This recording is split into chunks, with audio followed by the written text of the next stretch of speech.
Ieri pomeriggio il carnevale diffuso di Giacomo Casanova era a Campalto, dove sono sfilati ben 12 carri allegorici, tantissimi figuranti che hanno rallegrato le cittadine, per un totale di 26 attrazioni. Anche in questa municipalità ci sono stati spettacoli e attrazioni varie rese possibili anche dall'importante macchina organizzativa dei volontari che si sono attivati per la riuscita dell'evento. Ottima infatti l'organizzazione a cura dell'Associazione Civica Culturale Pro Campalto, in collaborazione con il Comune di Venezia e Vela SpA. Noi di Chioggia Azzurra eravamo presenti, purtroppo discosti rispetto al palco dove è intervenuto il sindaco Brugnaro, che ha sottolineato come vincente l'idea di portare i carri allegorici per le vie di tutte le municipalità. Al suo fianco alcuni assessori e il presidente della municipalità di Favaro Veneto, oltre a vari consiglieri.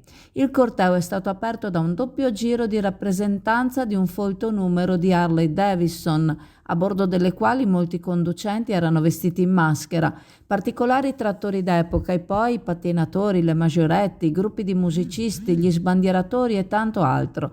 La sfilata si è dovuta interrompere per la necessità di effettuare un intervento di soccorso. Una donna si è sentita male e ha avuto la necessità dell'ambulanza.